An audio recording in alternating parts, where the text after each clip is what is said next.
بەناوی خوای بەخشندەی میهرەبان، مامۆستایانی بەڕێز، خوشکان، برایان، یاخوا بەخێر بێن بۆ 12هەمین ئاهەنگی ساڵانەی مۆڵەت پێدانی قورئان خوێندن بە قیراءەت و ڕیوایەتە جیاوازەکان. خۆشحاڵین ئەمڕۆ لە خزمەت ئێوەی مامۆستای قەدرگران، قوتابیانی خۆشەویست، خوشکان، برایان لەم ئاهەنگەدا خۆی پەروەردگار بیکاتەمایی خێر بۆ دنیا و بۆ قیامەتمان. ئامادەبوانی بەڕێز، سەرەتای ئاهەنگەکەشمان ئەڕازێنینەوە بە خوێندنەوەی چەند ئاەتێک لە قورئانی پیرۆز لە لایەن مامۆستا محەممەد دڵشاد بە ڕیوایەتی پێشەوە حەفظ عن عاصم با فەرمێت. أعوذ بالله من الشيطان الرجيم.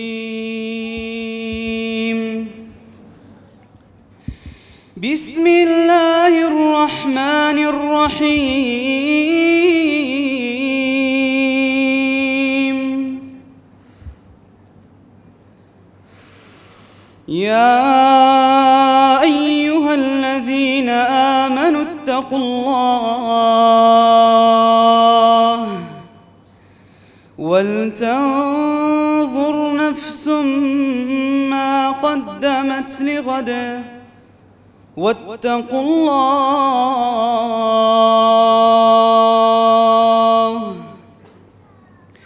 إن الله خبير بما تعملون.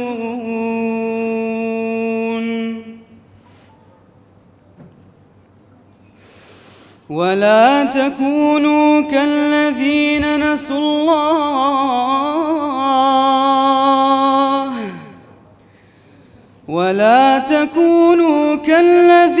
نسوا الله فأنساهم أنفسهم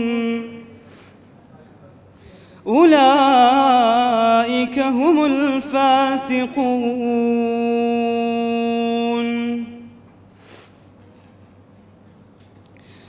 لا يستوي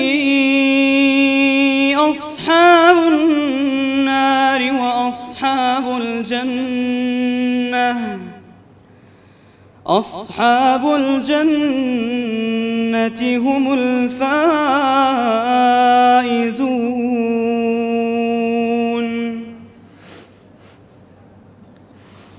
لو أنزلنا هذا القرآن على جبل لرأيته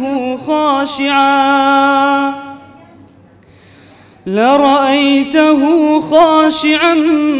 متصدعا من خشية الله. وتلك الأمثال نضربها للناس لعلهم يتفكرون. خۆی پەروەردگار پاداشتی قورئان خوێن کاکە محەممەد دڵشاد بداتەوە. ئامادەبوانی ئاهەنگی 12هەمین ساڵ لە دەستگای نووری حیکمە بۆ مۆڵەت پێدانی قورئان خوێندن بە قیراءەت و ڕیوایەتە جیاوازەکان. ئێستاش گوێبیستی وتەی لقی سلێمانی دەستگاکەمان لەلایەن بەڕێز دکتۆر زانا محەممەد ئەمین بەڕێوەبەری لقی سلێمانی دەبین با فەرمێت.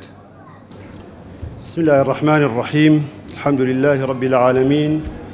والصلاة والسلام على خير خلقه محمد وآله وصحبه أجمعين.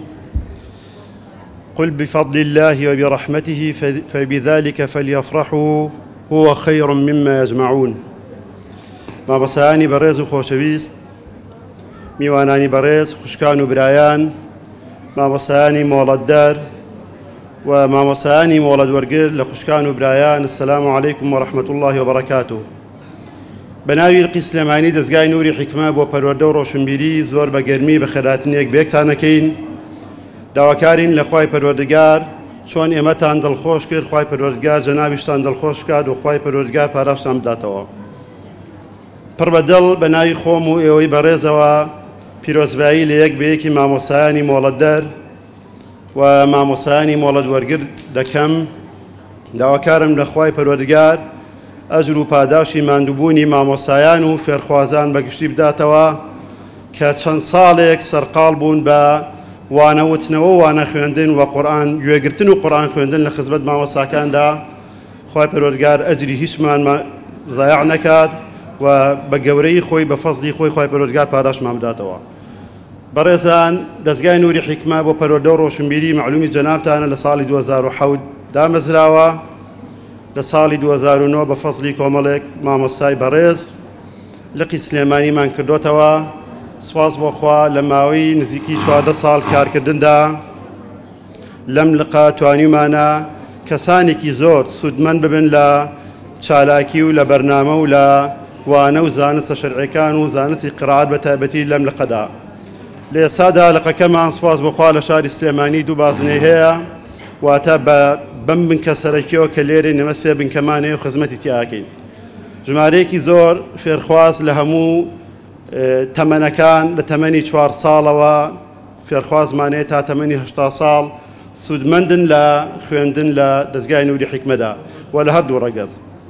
چالاکیەکانی ئێمە بەگشتی لە مەجالی قیرائات و فێرکردندا سپاس بۆخوا لە ئێستادا نزیکی 3500 فێرخواز لە دەستگای نووری حیکمە لقی سلێمانی هەفتانە سوودمەند دەبن و وانە دەخوێنن. نزیکی 500 فێرخواز خەریکی لەبەرکردنی قورئانن لە هەموو تەمەنەکاندا. ئەکادیمیای زانستە شەرعیەکانمان هەیە بۆ پێگەیاندنی گەنجان لە زانستە شەرعیەکاندا کە مەنهەجێکی دیاریکراویان بۆ دانراوە و چەند کۆرسێک ئەخوێن و دواتر پێ ئەگەن لە مەجالی زانستە شەرعیەکاندا. لە ئێستادا 102 فێرخواز لە کچانی قوتابی زانکۆ لەو ئەکادیمیایە دەخوێن و الحەمدولله ئەوانەی سوودمەندن. بەگشتی چالاکیەکانمان بۆ گەنجان و مناڵان و کچان و کوڕان و بۆ هەموو تەمەنەکان خۆی دەبینێتەوە لە فێرکردن و لەبەرکردن و کۆڕ و سیمینار و خێوەتگەی هاوینە و زستانە و خولی درێژخایەن و کورتخایەن. سپاس بۆخوا بەپێی ئەو ڕاپرسی کە خۆمان وەرمانگرتەوە چ لە فێرخوازانمان چ لە سوودمەندانی دەستگاکەمان و چ لە کەسوکاری منداڵان و گەنجان و نەوجوانان توانیمانە جێگای دەستمان دیار بێ لە ناو شاری سلێمانیدا. ئەو فەزلی خوای پەروەردگارە و داواکەین لە خواخوای گەورە پێمان ڕەوا ببینێ و بەردەوام بین. دیارە هەر مۆڵەت وەرگرێک کە ئەمڕۆ ئێوە لێرەی بینن بە 6 لیژنەیە تێپەڕیوە. سپاسی هەموو ئەواناکەین، سپاسی لیژنەی باڵاکەین، سپاسی کەناڵی پەیامی خۆشەویستی ژەکەین کە ئەمڕۆ لێرە وجودیان هەیە و ئاهەنگەکەمان بۆ تەسویرەکەن. خوای گەورە پاراشتان باتەوە، دووبارە بەخێر بێن سەرچاوماتن. السلام عەلەیکم وەڕەحمەتوڵڵا وبەرەکاتوه. خی گەورە پاداشتی دکتۆر زانا بداتەوە بەڕێوەبەری لقی سلێمانی. هەرچەندە بەڕێزیان بیریان کرد، من بە ناوی ئەوە سوپاسی کەناڵی بانگەوازی شەکەم کە ئەوانیش لێرە حزوریان هەیە. بەڕێزان، مامۆستایانی بەڕێز، خوشکان برایان، ئەم کۆبوونەوەی ئێمە ئاهەنگێکە بۆ مۆڵەت پێدراوانی قورئان، بۆیە تا قورئانی تیا بخوێنرێت پیرۆستر و مبارەکترە بێت. ئێستاش لەلایەن مامۆستا عەباس شەرفەددین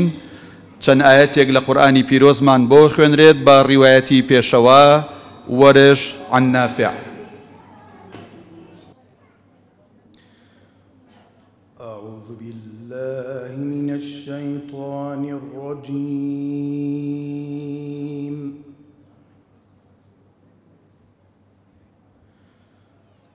بسم الله الرحمن الرحيم.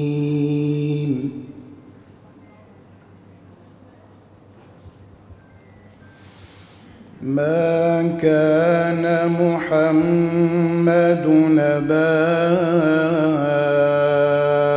أحد من رجالكم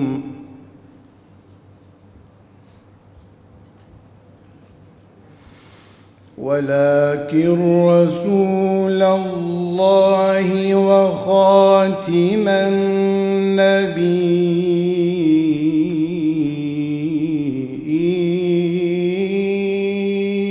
النبيين وكان الله بكل شيء عليما.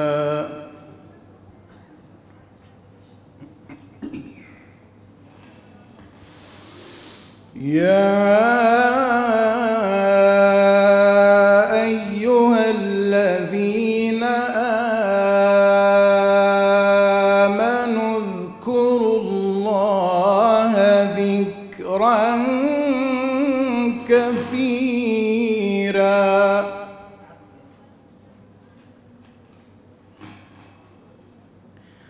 وسبحوه بكرة وأصيلا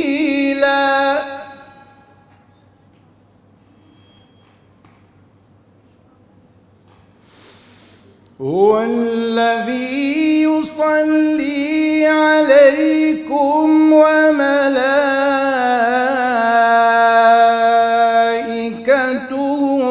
ليخرجكم من الظلمات إلى النور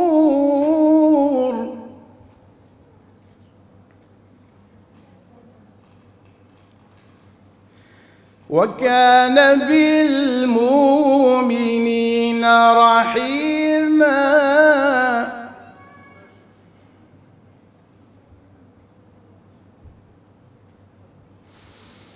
وكان بالمؤمنين رحيما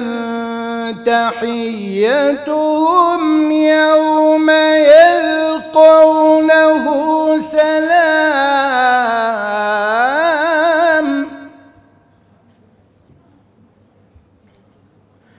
وأعد لهم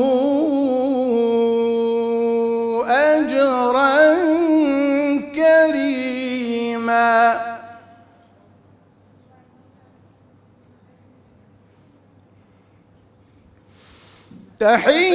تحيتهم يوم يلقونه سلام وأعد لهم أجرا كريما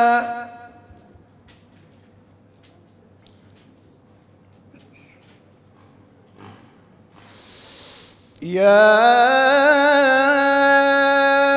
أيها النبي إنا أرسلناك شاهدا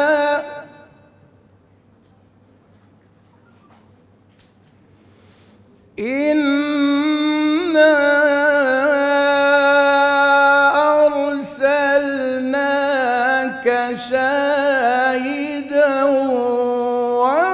ومبشرا ونذيرا صدق الله العظيم. خۆی پەروەردگار پاداشتی مامۆستا عەباس بداتەوە. ئامادەبوانی بەڕێز، ئێستاش گوێبیستی وتەی هاوبەشی یەکێتی زانایان و بەڕێوەبەرایەتی ئەوقاف لەلایەن بەڕێز مامۆستا عەتا پێنجوێنیە بین. با بەڕێزیان فەرموون. بسم الله الرحمن الرحيم. الحمد لله الذي هدانا لهذا وما كنا لنهتدي لولا أن هدانا الله،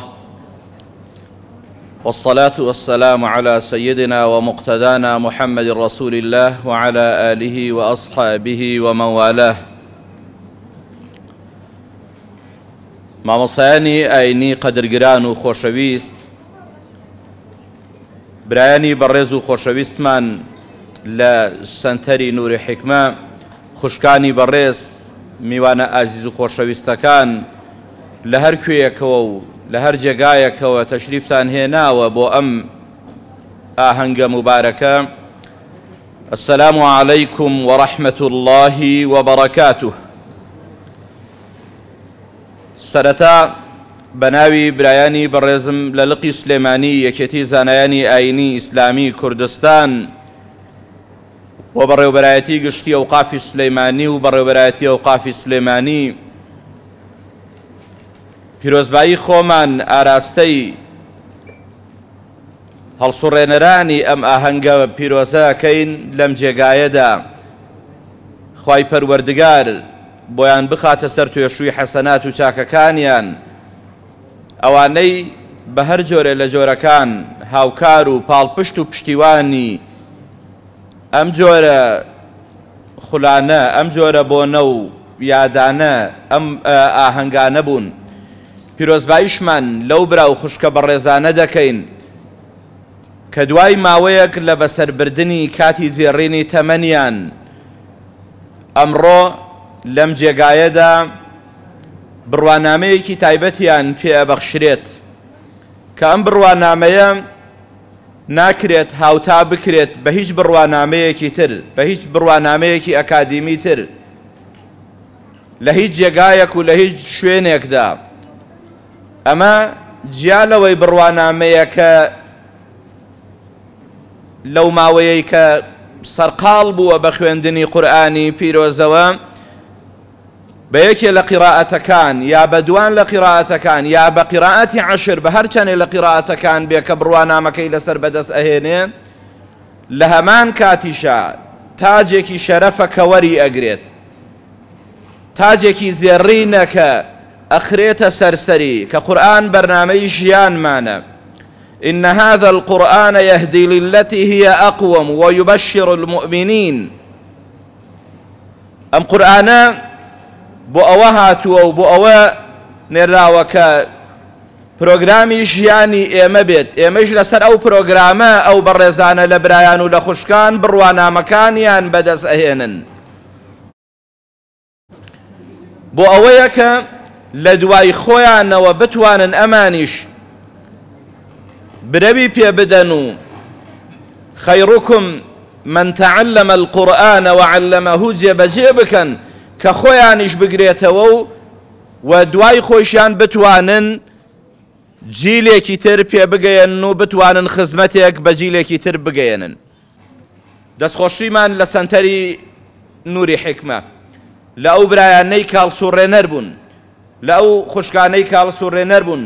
لەو مامۆستایانەی کە کاتی زێڕینی خۆیانیان بەخشیوە و توانیویانە لە ماوەیەکی درێژخایەنە بەردەوام بن هەتا بەروبوومی ڕەنج و ماندووبوونەکەیان ئەمڕۆ لێرەدا لە ناو دەستەیەک لە برایان و خوشکاندا ببیننەوە و کە ئەو مۆڵەتەیان پێ ئەدرێ. خوای پەروەردگار سەربەرزیان کە، نمونەیان زۆر کە، دەستخۆشیمان لە هەر برا و خوشکێکی بەڕێز وەک سەربازێکی نەناسراو لە پشتی ئەم جۆرە خولانەوە بێت، لە دەستگایەکی ئەمنی، لە کەسانێکی خێرخواست، لە کەسانێکی ڕاگەیەنکار، لە کارمەندێ لە هەر بوارێ لە بوارەکانە کە توانی بیان پاڵپشت بن و هاوکار و هەماهەنگ بن لەگەڵ ئەم بنکە و سەنتەرانەدا. سەربەرز بن، وەختی ئێوەی زیاتر ناگرم، یاخوا بەخێر بێن، خێرتان هێنابێ، خێر بەرنەوە لەگەڵ خۆتانە. جارێکی تریش پیرۆزبایی لە وەرگرانی ئەم مۆڵەتە دەکەین و دەستخۆشیمان لە مامۆستایانی مۆڵەت دەریشەکەین. والسلام عليكم ورحمة الله وبركاته. بەڕێزان، وەک نەریتی ئاهەنگی ساڵانەی مۆڵەتدان و پێشکەشکردنی خەڵاتی ساڵ بە کەسایەتیەک خزمەت بە قورئانی پیرۆز دەکات، بۆ ئەم ساڵ مامۆستای زۆر بەڕێز مامۆستا دلێر ئەحمەد محەممەد گەرمیانی دیاری کراوە بۆ وەرگرتنی ئەو خەڵاتە. ئەگەر بش فەرمێت وتەیەکمان پێشکەشکە خۆشحاڵە بین. الحمد لله والصلاة والسلام على خير خلق الله محمد وعلى آله ومن والاه. أما بعد، والله من پیش همون شد خواهی گره پاداش ما مصاحنه بده تو با مندوبونیان با برایان با خوشکان خواهی پروردگار او قرآن بکه با حجه بدستیانو نبی حجه با سریانو. ام بابتی که ایسا باسیان کرد خوام با نازانم، خوشم لید زیوه چند جار تلفنیان کرد، داوی سیویان کرد بام نناردن، بلام وازیان نهینا لبرو او خلقی ایبینم همی لخوام بباشتر زانم. بلام لو علم اویک امام ابو بکر فرمیتی رضی الله عنه: اللهم لا تؤاخذني بما يقولون واغفر لي لما لا يعلمون واجعلني خيرا مما يظنون فأنت تعلم وهم لا يعلمون. خوای گەورە خۆی ئاگای لێ هەر ئەسڵەن پێشم ناخۆش بوو، شەرمیشم کردم باسە بکەن. لەبەرەوە هەموو ئەو برایانە و مامۆستایانە بە مامۆستای خۆمە زانم و لە منیش باشترن، لە ناخیشم و دەرەشی ئەوە هیچ نییە. بەڵام يعني قسەیەک نییە بڵێم قسەیەکی سەر زبانم بێت بەڵام لە ڕوویەکیشوە پێم خۆشە لەو ڕوویەوە کە کاتێ جەنازەیەک تێپەڕی بەلای پێغەمبەر صلی الله عليه وسلم ثەنائی خێریان کرد پێغەمبەری خوا فەرمی وەجەبەت کەسێکی جەنازەیەکی تر تێپەڕی پێغەمبەری خوا فەرمی وەجەبەت کاتێ باسی خراپەیان کرد ئیمامی عومەر پێی سیر بوو کاتێ فەرمی ئەی پێغەمبەری خوا بۆ هەردووکیان وات فەرموو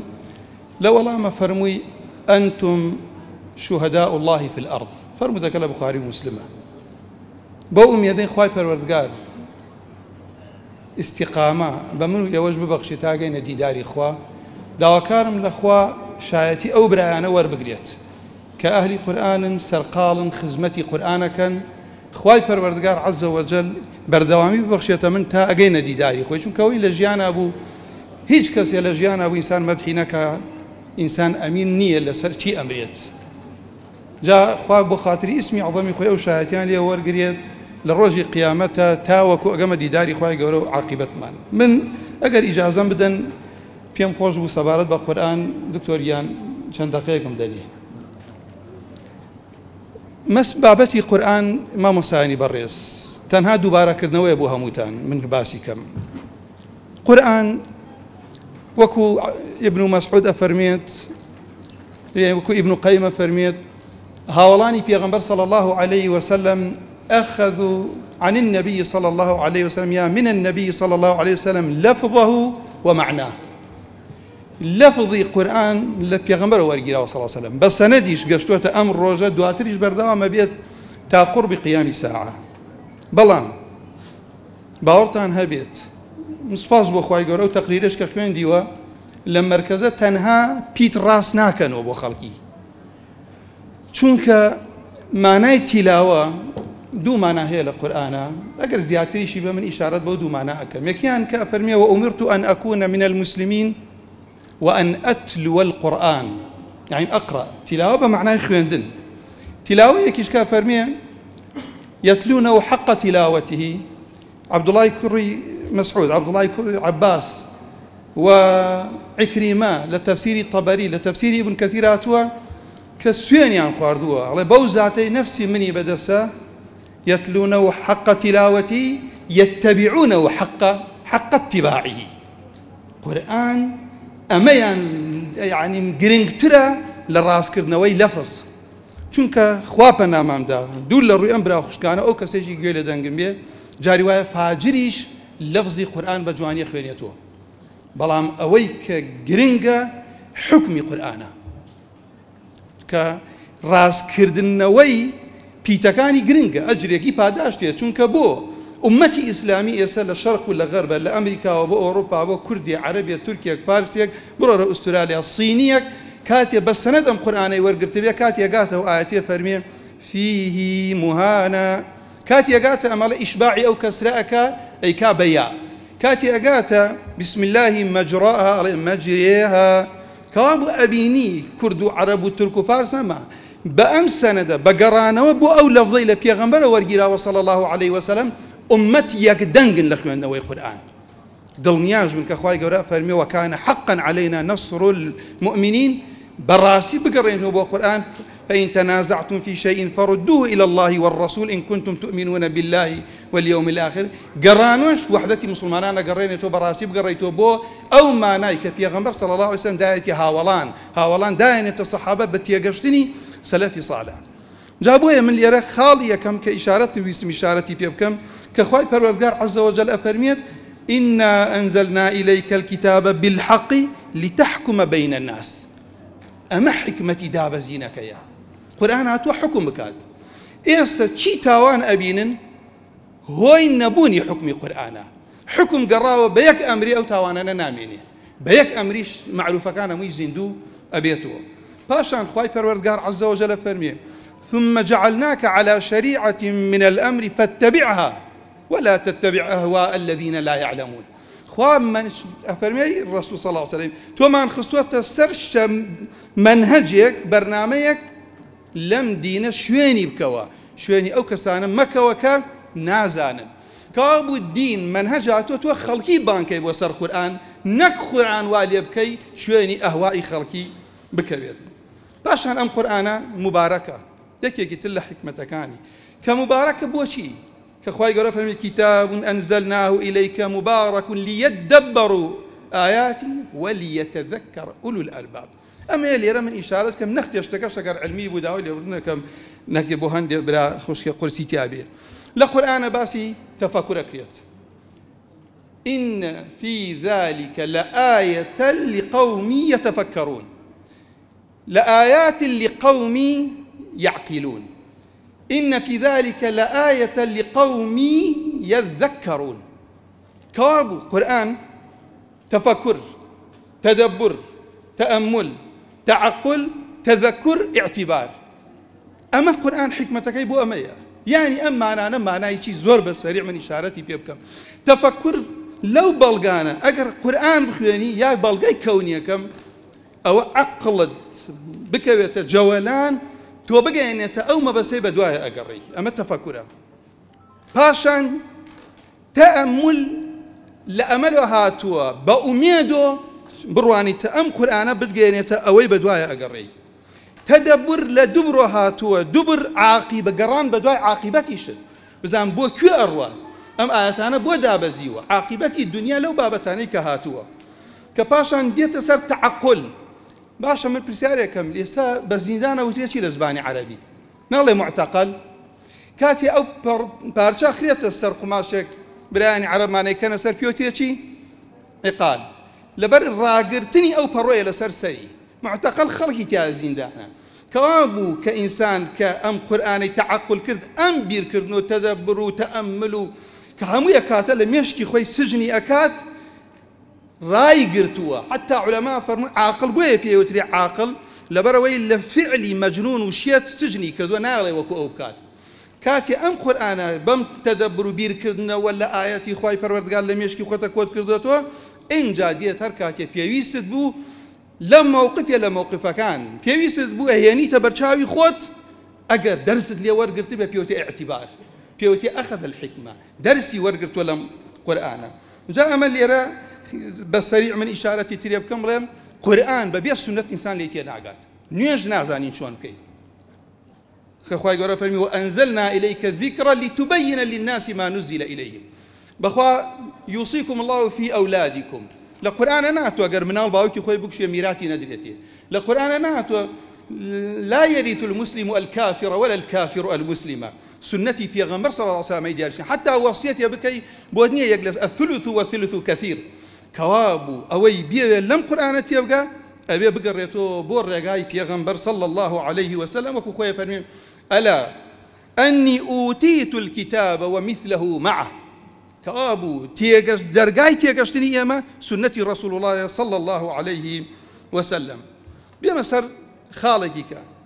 أمراني كي ستجويد يعني خوين دوام ما قولتي ما مصاك فقه خوين دبي أصولي فقه خوين دبي كأم بابتي قراءاتك كلا يك لا شرطي مفسر ناتواني مفسر بي وكو بيويست أم قراءة نزاني بلا من أولهم كس ناتواني جاري كبر دكتي بنوسية نون بقاتبا نالي إظهاره نالي أما إخفاء بو بكس تعظم مقر ديني بفروشية بترسية لكسيك أو كسي لحديني خواي لحكم كان يشتيا بقات شون أمواناتواني بيقوله بو هيج كسي دينك خواي پروردگار ناقوره كوابو بو أهوائي خلقي نابي الدين بقوله أقل لحكم كاني تيبقي أمي أو بلين ما بسم كو تاقسم ما قبل أخيرك شيك اشتارت بيبكم أو ما مصايك تاكي مسلمان هما بريان وخوشكال يعني ضرورة الروايات كولدا بس صالي أنا بدي صال بس فيربا روجي آياتي أنا حفتي آياتي كبير بخوانية لو قرنتر أو كسي بانخوازي أكاد نابي قرآن نزاني بخوانية لو زياتر أو كسي ما مصاي آينية لمن برا نابي نزاني قرآن بخوانية كوابو أمانة يك روايات يشبه هول بدن كبتان أم قرآن قناغي كمي بانكردني خلق أبوهم إسلام خويندنا كي خبر خويندنا كي تيجاشتن هيا إن جاء إيش بيكردن هيا إن جاء حكم كردني هيا كأبو تولى قناغي كم إنسان نابيت تيبكويت كأجيك وباداش تيجي هزجار زوريشيا كاتكي أوانيا من إشارتي بيبكم وأول شيء كبقرن زاني رجك عن عمراني كري حسين تيا بريبا لا يكسي كقرآن خوينيا تەواوی ئەکا داوای پارەی لێەکە ئەفەرمێ إنا لله وإنا إليه راجعون سمعت رسول الله صلى الله عليه وسلم يقول من قرأ القرآن فليسأل الله به فإنه سيجيء قوم يقرؤون القرآن يسألون الناس به فرموي إنا لله وإنا إليه راجعون من بيستمع لبيغمبر صلى الله عليه وسلم أوي قرآن أخواني باتن هذا ولا أخوابك والله هل قري قرآن نابي ناني همو كسي بخوات نابي شويني همو كسي بكبير أقر راز بيه هل قري قرآن بيت لمذهب إمام الشافعي لمنهاج الطالبين لبابي تيمما الله يقر للسفر بوي ئاوت لێ بڕا واجب نییە ئەگەر پارەیان دا پێی وەریگری تەیەمم بکە کەرامەتی خۆت بپارێزە تەماشای ئەم عزەتە بکە کە ئاو ئینسانی مسلمانە بێت کە ئاهلی قورئان بوو ئەبێت زۆر زۆر ئاگای لە خۆی بێت بەعام لە دەعوەت خۆی بپارێزێت لە تێکەڵی کەسانێکە کە ئەو عزەتی قورئان بپارێزە نەیداتە کەسێ بەهۆی پارەکەی نەیداتە کەسێ بەهۆی ئەوەی کە بەرپرسە و کوڕی بەرپرسە نەیداتە کەسێک بەهۆی ئەوەی کە چاوەڕێ بکە ئەم لە دنیای شتێکی دنیای ئەوی لا دەستکەوێت بەڵام لە کەسێکیشی نەگری تۆ ئەگەر بێکەس بوو چونکە نە زوڵم لە عیلمەکە بکە بیدەی بە کەسی ناکەس نە زوڵم لە کەسەکە بکە ئەهل بوو کە تۆ بیگریتەوە آخر قشەشم ئەهلی قورئان پێغەمبەری خوا فەرمێ صلى الله عليه وسلم يؤتى بالقرآن يوم القيامة وأهله الذين كانوا يعملون به في الدنيا أهلي قرآن أوي عملي في أكات جا من كوتا قصشم شيخ إبراهيم أو شيخ ماوەیەکی باش لە خزمەتی بووم بەڵام بەڕاستی وەکو شەیخ لەگەڵ منە بە تایبەتی دکتۆر دیاری خوا لێی ڕازی بێ یا ڕەبی لەبەرەوەی باشتر بوو خۆی لە کولێت و شەیخ خوێند ئەو پیاوە ماڵم باری کرۆ دانیشتووە تاوەکو دایان گرتووە هاتوومەتەوە وەساوە تاوەکوینی کردووە بەڕاستی کۆکو عەرەبە كان يتعامل معي واعتبرني مثل أبنائه جزاه الله عني وعن المسلمين خيرا ئەوەی ئەو سەنەدانەش ئەگەڕێتەوە بۆ ئەو پیاوە خوای گەورە پاداشی خێری داتۆ ئەوە حەزم کرد لێرە هەر سوپاسێکی بکەم خوا پاداشتان داتۆ داوای لێبردنەکەم نەخێ کاتی وەشم زیاتر کرد دووبارە و سێبارەش خوا بم خاتە جێگای حوسنەظەنی ئەم برایانە کە خۆم بەوە نازانم وەسەلام عەلەیکم وەڕەحمەتوڵڵی وبەرەکاتوه خۆی پەروەردگار پاداشتی مامۆستا دلێر گەرمیانی بداتەوە بۆ ئەوتە جوان و بە نرخانەی داواکارین خۆی گەورە بەرەکەت بخاتە تەمەنیەوە ئامادەبوانی بەڕێز زیاتر ئاهەنگەکەمان ئەڕازێنینەوە بە خوێندنەوەی چەند ئاەتێک لە قورئانی پیرۆز لەلایەن بەڕێز مامۆستا ئیسماعیل تۆفیق بالقراءات العشر الصغرى من طريق الشاطبية والدرة باب فرمت أعوذ بالله من الشيطان الرجيم بسم الله الرحمن الرحيم قل هذه سبيلي أدعو إلى الله أدعو إلى الله أدعو إلى الله قل هذه سبيلي أدعو إلى الله قل هذه سبيلي أدعو إلى الله قل هذه سبيلي أدعو إلى الله على بصيرة أنا ومن اتبعني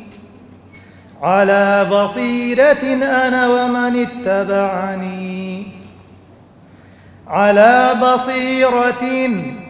أنا ومن اتبعني وسبحان الله وما أنا من المشركين وما أنا من المشركين وما أنا من المشركين وما أرسلنا من قبلك إلا رجالا يوحى إليهم من أهل القرى إليهم من أهل القرى إليهم من أهل القرى وما أرسلنا من قبلك إلا رجالا يوحى إليهم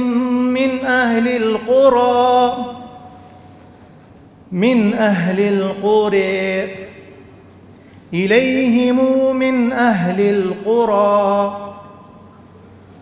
نوحي إليهم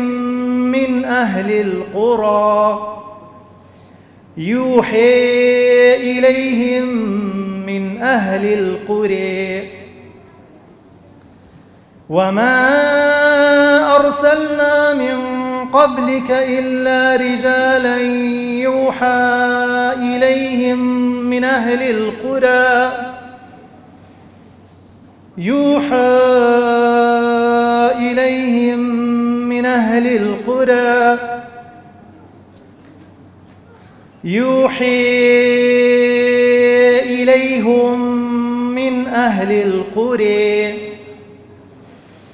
رجالا يوحي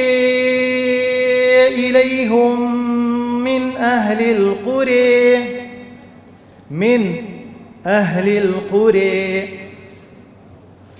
أفلم يسيروا في الأرض فينظروا كيف كان عاقبة الذين من قبلهم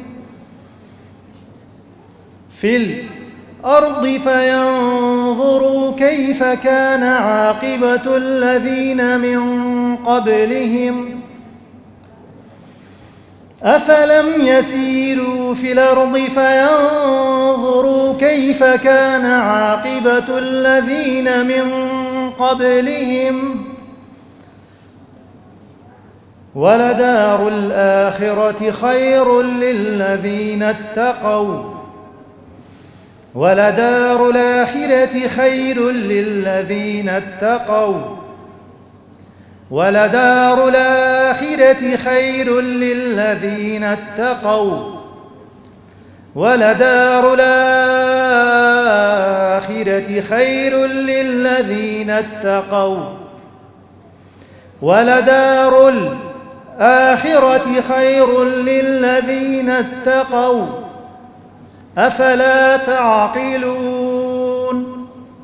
أفلا يعقلون ئامادەبوانی بەڕێز لقی سلێمانی دەستگای نووری حیکمە لە ساڵی 2009 بە هەوڵ و ماندووبوونی چەند مامۆستایەکی بەڕێز دامەزراوە. یەکێک لەو بەڕێزانە مامۆستا مەلا مەحموودی ئازادیە و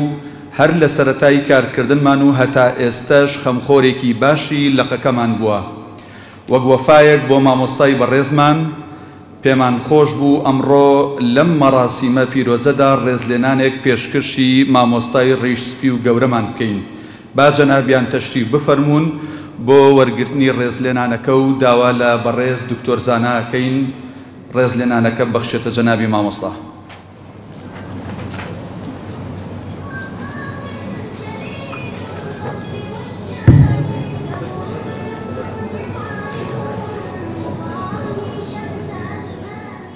بەڕێزان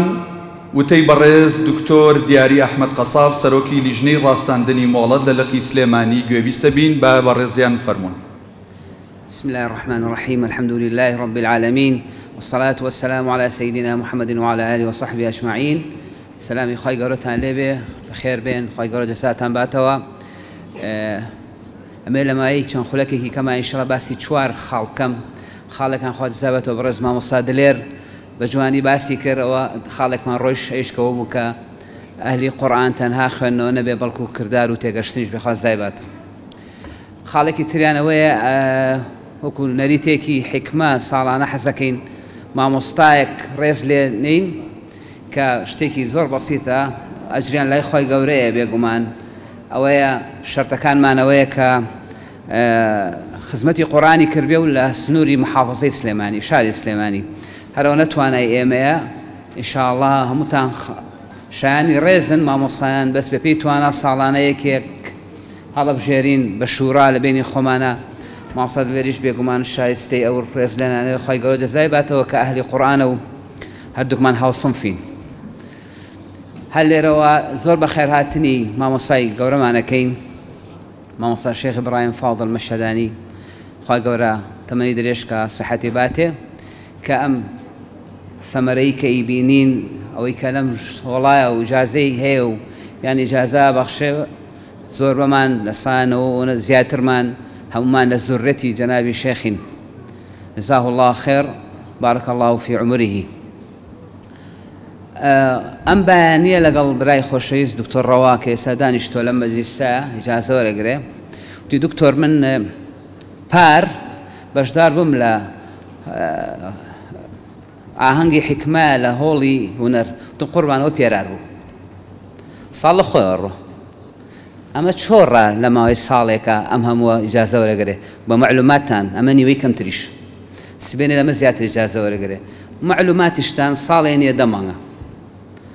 کاتێوە بە زۆر خەڵک پاڵپێوەنێن ئینتاجەکەن هەرەوە نازانی یەکێ ئیجازە وەرەگرێ نازانێ دوو کەلیمە لە عەرەبی ئیجازە وەرەگرێ چۆن لە دەمانگە ئەم هەموو ئیجازە وەرەگرێ ئەمڕۆ مەجموعەی قراتی 10 ئیجازە وەرەگرن کێمە ئەڵێن ساڵانە خۆ ئەمە لە پارەوە تا ئەم ساڵ ئەم مامۆستا یان خوێندکارە یان ئەم قارئە لە پارۆ نەهاوتە ئەم ساڵ ئیجازەکە وەرگرێت تایەتی 10 ساڵە خەریکە تایەتی 5 3 بەتاوەتەوەنی قەرائاتە خوێنن بەس ئێماڵێن بە بەرهەمهاتن یان گەشتنە ئەنجامی ئیجازەکان لەم ساڵانەیە بوو و دایمە مش باسێکم لەگەڵ برایانە لەگەڵ هەمووانەی کە ئیجازان لە ئێمە وەرگرتووە ئەبێ ئێمە دایمە محافەزەی کوالیتی ئەم ئیجازەیە بکەین لا صح التعبیر چکۆن پێمان گەشتۆ بە ئەمانەتەوە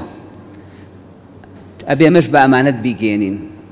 یعنی لە هەموو سنعاتێکە لە هەموو شتێکە مع الأسف لەوانەیە جۆرێ لە ئاسانکاری لە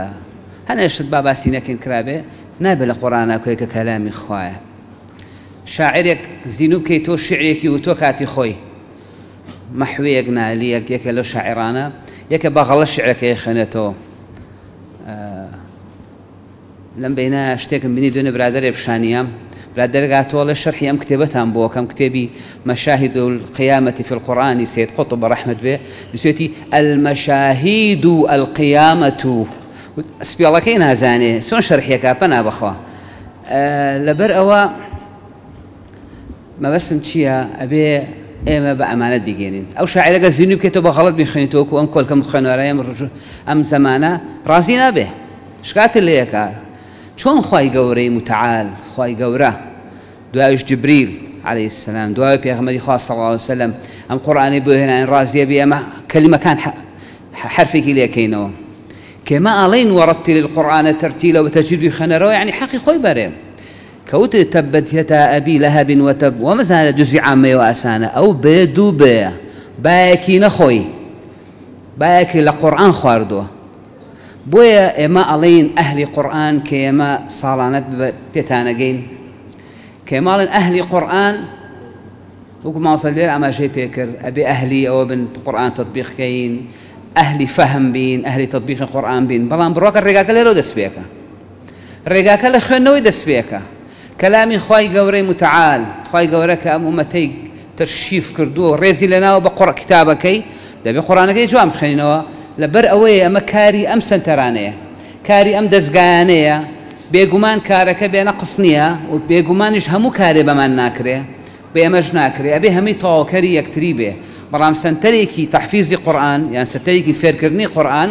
کارەکەیەوێ ئەو خەڵکە بە تەواوەتی بگەڕێتەوە بۆ خوێندنەوەی قورئان بە خۆی وەکو ئاماژەش پێکرا لە ڤیدیۆکەوە مامۆستازانەش ئاماژەی پێکرد بۆ وەرگرتنی ئیجازە تەواو ئێمە گرنگی بە ڕێوایەتی حەفسەین کە ڕێوایەتێکی منتەشیرە لە هەموو جیهانی ئیسلامیە چەندین لیژنە ئەبینێ و چەند ساڵێک ئەخایانێ ئێمە بەرەو ئەوە ئەبێ بچین ئینشاءڵڵا و ئەمەلیشمان ئەوەیە و زیاتریش کاری بۆ کرێ کە هەمووی بە حفظ لەبەری بێ سا هەیە لە مەدرسە بە حفظ لەبەرێتی بەس هەمووی حافظی کامل نییە بۆ مستەقبەلە بێ هەمووی بە حفظ لەبەری بێ بەڵام ئەوە هەنگایی بۆ ئەنین چەند ساڵێ لەوە پێش لەم شارە ئێمە شتێ نەبوو ناوی سەنەدی متصیل بێ لە قورئانە یان بەو شێوازەی کە ئێمە خوێنینەوە اینجا ڕۆژێکان هەر بۆ خۆشی مامۆستا عەبدوڵڵا هەبوو عەبدوڵڵای تەفسیریان پێوت فترەی لای ئێمە قورئانی خوێن لە بیدایەت و دوای نەزانم چی لێ هاو وتی ڕۆژێکان چوم لە مزگەوتێکی و خوارۆ نوێژم کرد مزگەوتەکەی مامۆستا محەمەی ئەلبان نازانم مزگەوتەکەی ناوی چییە مامۆستا شێخ محەمەی حاجی فتح وتی وڵات دکتۆر لە مزگەوت ڕێم کەوتەوە نوێژم کە نوێژی عیشا بوو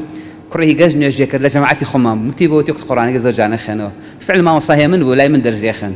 یعنی وای لێ هاتووە الحەمدوللا شارەکەمان بەواچێکە قورئان خەڵک فێر بێ و ئوسوڵ خۆی قورئان بخوێنێتەوە حتا مامۆستایانی بەڕێزی پێشنوێژ ئەگەم لێیەکە و گەنجانە پێشەخەن کە متقینن لە قورئان خوێنەوە هیواداری هەموو لای سەلامێ و ئەم کارانە بەرەکەتی تێبچێ ئینشاءڵڵا خی گەورە جەزاتان باتەوە والسلام عەلەیکم وەرەحمەتوڵڵاهی وبەرەکاتوه خی پەروەردگار پاداشتی بەڕێز دکتۆر دیاری ئەحمەد قەساب سەرۆکی لیژنەی ڕاستاندنی مۆڵەت بدات بۆ وتە بە نرخەکانی بەڕێزان و خۆشەویستان ساڵانە لەم ئاهەنگانەدا هەموو ساڵێک 8 مامۆستایی ماندوونەناس لە لەقەکەمان خەڵاتەکرێن بێگومان هەموو مامۆستایانی لقی حیکمە ماندوونەناسن بەڵام هەر ساڵێک 8 مامۆستا دەستنیشانەکرێت ئەمڕۆ چواریان خەڵات وەرەگرن ڕێزلێنان وەرەگرن کە چوار بران سبێنێژ لە هەمان کات و لە هەمان شوێن هەمان ئاهەنگ هەیە بۆ خوشکان ئەو چوار مامۆستا خوشکەی دیکەش سبێنەی شەڵا خەڵات وەرەگرن با بەڕێز دکتۆر محەممەد بامۆکی فەرمێت بۆ پێشکەشکردنی ڕێزلێنانەکان بۆ ئەم مامۆستا بەڕێزانە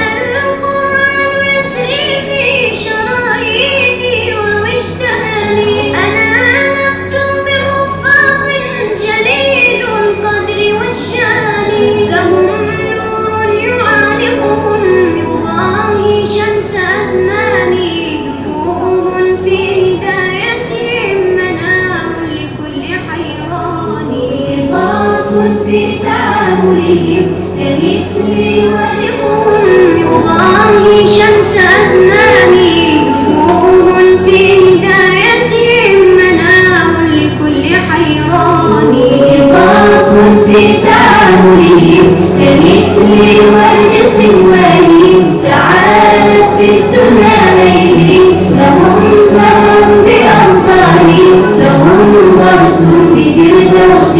رعاه المنعم الحالي رعاه المنعم الحالي أيام فوق جيلا تسامت فيه أوزاني ستشرق شمسنا يوما سيخرج فجرنا العالي ونمضي نسعد الدنيا ويعلو ذكر قرآني ويعلو ذكر قرآني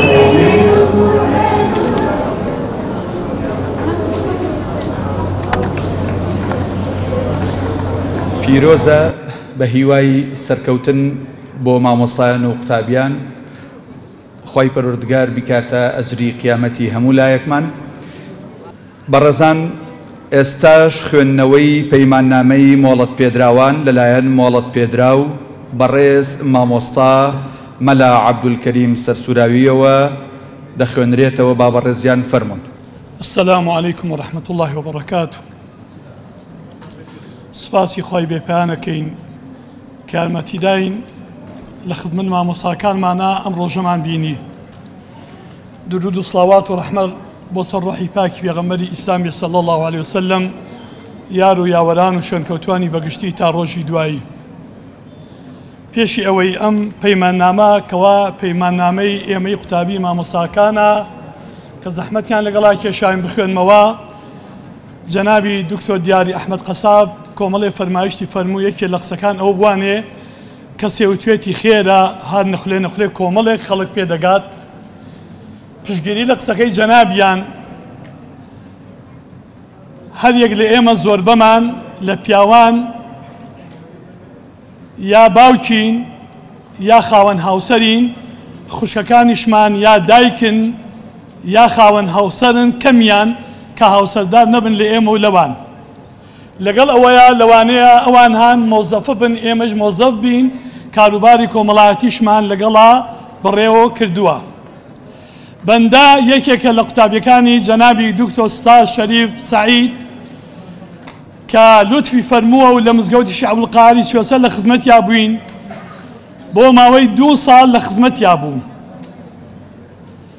ڕاستە دەستمان فەوتاوە بۆ هۆی کاروباری کۆمەڵایەتی زیاتر منەوە کە کاگێڕی لقی زانانی سلێمانیم کاروباری تری کۆمەڵایەتی دەستم فەوتاوە لە خزمەتیا وەواش بووە کوا جەنابیان مەجالیان نەبووە.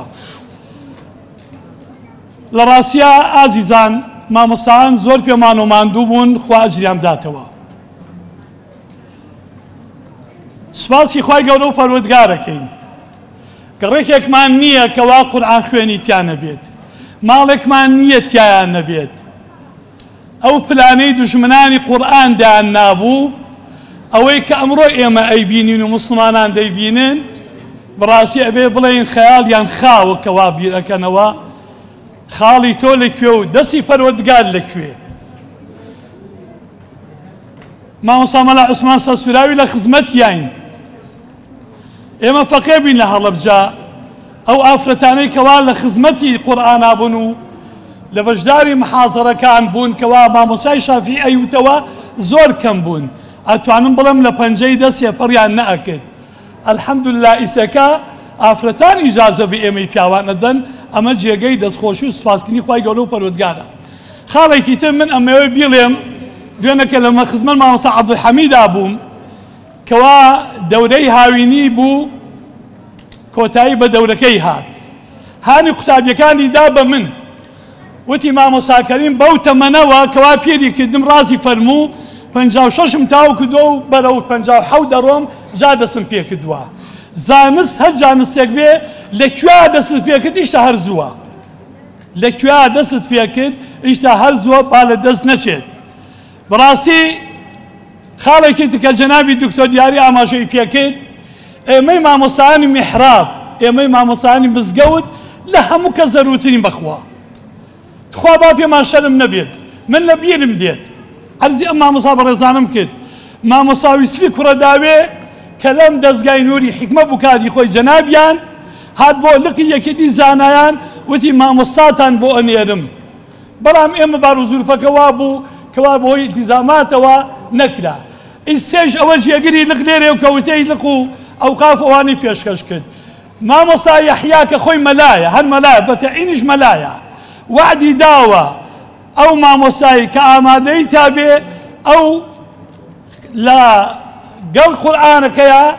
لە خزمەتیدا دەبێت و ئامادەی تیا دەستمان پێ بڵێت.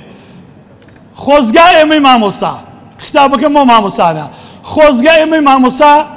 پێمان شەرم نەبێت لە خزمەتی مامۆستایەکە بخوێنین ئەگەر لە خۆمان مناڵتر بێت. ئیمتحانمان کردووە، مەرحەلەکانمان بڕیوە، لە یەکێ لە مەرحەلەکانە لە جوزی 15 بوو ئیمتحان کرام، مامۆستا مەلافایە کە لە 75 گەناسین من دەرنەچووم، ئەو ڕۆژە دەرنەچووم. ئیمتحانی تەجویدم کردووە، ڕای یەکەم دەرنەچووم، ڕای دووهەم دەرچووم. یعنی وانییە کە خەڵکی وا گومان بڕێ وەڵا هەر لە خۆ کۆمەڵی خەڵک بەڕێ ئەکرێت و قورئ ئیجازەی پێ ئەدرێ.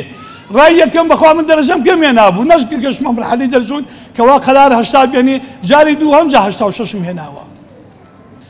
ئەم پەیماننامەیە ئێمە مامۆستاکانمان زەحمەتیان لەگەڵای کێشاوین. بەخوا ئەوان ئەجری خوانەیە لای خوای گەورە و پەروەردگار. بەڵام ئینشاءڵڵا ئێمەیش بە تایبەتی ئەوانمان کە سەرەتاین ڕۆژگارێکە بێ ئەبینە مامۆستا و لێرە خەڵک ئیجازە ئەدەین پشت بە خوای گەورە و پەروەردگار ئەگەر خۆمان وازنێنی و بەردەوام بین.